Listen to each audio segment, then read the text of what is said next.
But when that muscle activation kind of dies down after your workout, now you have this more inflamed joint that you weren't feeling as you're doing it, and then it really hits you. And moving abnormal ways, that can cause damage slowly over time to the joint itself, or it just prevents us to move in the ways that we actually need to strengthen those weak muscles. Now you're kind of on that edge all the time of being hurt and not being hurt, hanging a load on a joint that's not stable, and you have trouble connecting to and moving properly. It's probably going to be a bad idea.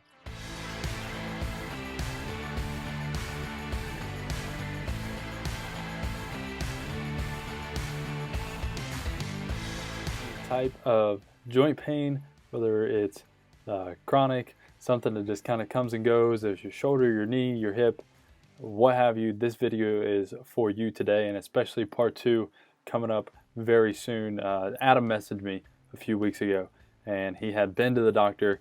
He got a big medical bill. He didn't get very much help. His pain kind of subsided, and now it's back again almost a year later. It seems to have somewhat re-injured it, and just looking for some guidance to keep this from becoming a cycle, because that's what a lot of people do, and you definitely don't want to fall into that. You don't want to fall into the cycle of dancing around joint pain and dancing around injuries all the time. If you can fix it, you probably would if you knew how to. So today we're going to help you learn how to fix your joint pain, or at least address it. Especially in this case, today's video, we're talking about your shoulders. But if you don't have any shoulder pain, I still advise you to watch this, because not only is this going to teach you how to address specifically for your shoulders, but it's going to teach you the types of things that you need to be doing to address other areas of joint pain in your body. The movements might be a little bit different, but the premise is still the same, everything we talked about in this video. And at the end, once you finish watching through, we're going to have some videos linked for you right here on the webpage that you can watch, some how-to videos, so you have real instruction and coaching from yours truly how to do these primary movements. And you can do them right in the comfort of your own home. You can do them multiple times a day. You don't have to be at the gym, though that would be a very, very nice addition, as we talked about in the video. So thanks for watching. So first thing is, obviously, like you heard it some time back, and probably you rested up, healed, got better, and then really there was a root cause of the reason why you got hurt first place that we didn't know about, but wasn't an issue, and then probably re-injured it recently, which doesn't mean that you need surgery or anything like that, but your body's kind of telling you to chill out and quit using it. That's why you're getting that sharp pain, so it can heal, which good things, already feeling better. But once it does that, once maybe another week or so goes by and you really get that full range of motion, we'll need some direct work on the right areas, and that's where, like I said before, your doctors and stuff can kind of suck a little bit, and they might tell you to avoid lifting anything heavy, which makes sense obviously when you're injured, because you don't want to further injure yourself. But afterwards, once those sharp pains go away and you get the full range of motion, if you just avoid using that shoulder, that'll make things worse, because it'll make it weaker. But even if I said, hey, go work out, usually the movements that people will lean towards are movements that will make things worse, especially when done the wrong way. Because if somebody's watching us that does work out, maybe you have some shoulder problems because you're pressing too much this way, and we're not doing enough movements to kind of counteract that a little bit. So there's these muscles behind us that support our shoulder, they're weak, and the ones around it are getting stronger, so our body's moving in abnormal ways. But in your doctor's defense, they also aren't physical therapists or personal trainers, and they don't work on one-on-one with people every day or work on movement. And it's really hard to write a specific exercise prescription without context or time to teach those movements the right way. And that still leaves the fact that most people probably wouldn't do it. But what's going on with you is probably super, super common. Like 99% of the Americans, we have poor movement patterns, and we just don't use certain muscles very often. In this case, the ones that support your shoulder joint, probably don't get moved very often. There's not a lot of times we, with load, grab a hold of something and rotate it behind us or press it straight up overhead without rolling our shoulders forward. And moving abnormal ways, that can cause damage slowly over time to the joint itself, or it just prevents us to move in the ways that we actually need to strengthen those weak muscles. And what that's led to is that now you're kind of on that edge all the time of being hurt and not being hurt. And then sometimes when we're back from the edge, we confuse not being injured and hurting as a healthy and strong joint. So I just wanted describe real quick the prescription I gave you. So I sent you some of the priming movements that we use to kind of correct a lot of that, and I'll have those linked in the description of this video for anybody that watches this later. But mainly it was just avoid any sharp pains, anything that you do, because we don't want to hurt it. And then let me see here. Yeah, once you got able to move without any of those pains, wanted you to start those movements that I sent you.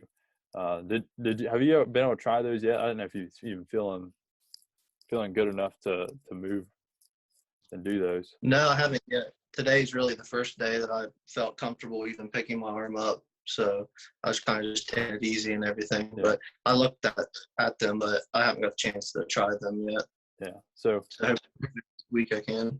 Yeah. One basically, once you can move and not have a super sharp pain, you don't want to, you don't want to let it go for too awful long. But once you can move and you get pretty much a full range of motion, or if I would say like back to like 90% normal, you can probably start those. And then once you do them, just don't ever do it. And then if you feel sharp pain and then try and push through it, like that's going to be kind of counteractive. But in contrast to that, if you're doing them and they're just kind of like difficult to do and you feel like you have to cheat to do it, they still should be a struggle. But with those, I think I told you 1 to 3 times a day, do each one of those movements like once or twice. There's no really like magic formula for those. They're all just, moving, putting you in a position where you can only move your shoulder in the correct way. One of the ones like the wall angel, the wall row, I said was super important to stay super strict, keeping your back against the wall and your shoulder against the wall and all those things. And then with that, you never want to sacrifice your form. So you never want to let your hips come off or your back come off to be able to reach all the way up the wall. And that one, for example, if you're doing the handcuffs coming around where you're laying face down, you never want to kind of roll up or pick your head up to do that.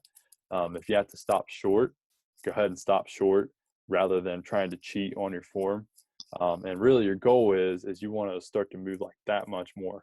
So if you're doing that wall angel and you're going up above your head and you get to here and you have to start to arch your back to get up higher, really struggle and force that back down, keep everything tight and just reach. And if you can only get another, centimeter, if you do that consistently over time, you'll be able to move more and more and more. And eventually you'll be able to get all the way up over your head. And then what's happening is your shoulder joints getting stronger in all those ranges of motion. And that's why we do a couple different ones. There's one's pulling back, one's going this way, there's a couple rotating, and that just hits all your planes of motion. But then after that, once you feel like you can do all those movements pretty dang well,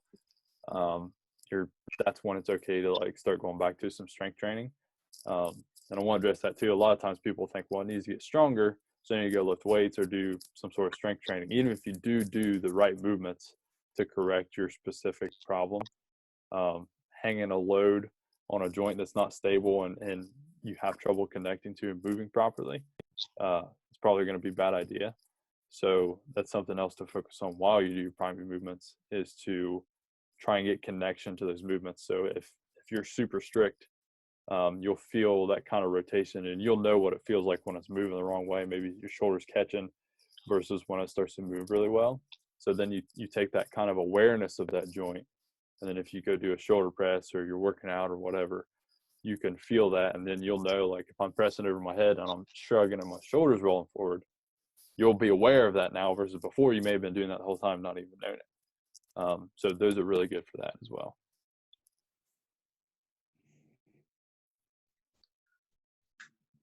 And then let me see here. So, and if you get temporary relief from that, one of the things what you're feeling really is just that those muscles are activating, and they're turned on, like basically neurologically.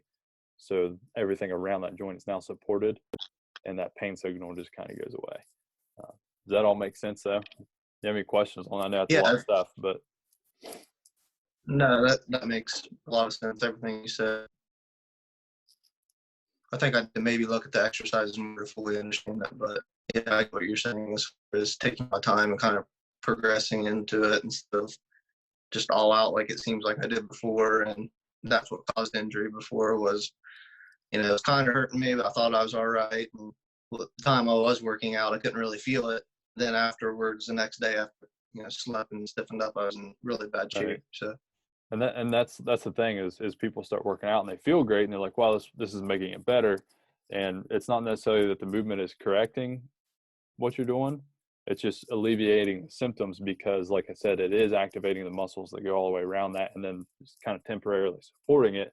But when that muscle activation kind of dies down after your workout, now you have this more inflamed joint that you weren't feeling as you're doing it.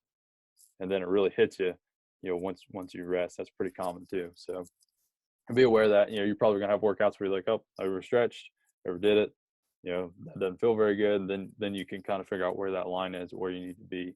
The important thing is just to not keep trying to push past that, because then you'll just keep going backwards and kind of get yourself to the point where you were again and have to start all over, which is what I've done like 9 times before I learned my lesson. And that's it for part 1 here with Adam. And part 2, we really tackled and got to the root of his knee pain, and we're going to follow up with him in the future and make sure that he's doing well. But I really believe that in part 2, we found one of the root causes, the reason why he's dealing with his knee pain all the time that just won't go away. So if you're that type of person, if you have any type of joint pain, whether it's your shoulders, your knees, your hips, your low back, that is what we're here for. We're here to make the solution to that simple, so you don't have to run around. You have to make doctor's visits and pay thousands and thousands of dollars. You don't want to do that, especially when the solution can be simple. And that's why we sell on everything health and fitness made simple. We're here for you guys. If you have any questions at all, shoot us a DM. We would love to get you on Zoom, get you a half hour to an hour one-on-one with myself or another one of our trainers to be able to help you out. That is what we're here for. It's totally free. We don't charge a thing for it. We just love being able to help you out and lead you to the solution to some of your health and fitness woes. So thanks so much for watching. Make sure you click to turn on the post notifications right in the top right hand corner of the Facebook or Instagram posts that you came here from, and that way you don't miss out whenever we post these up and any of these helpful videos. You don't miss out on those. So we'll see you soon.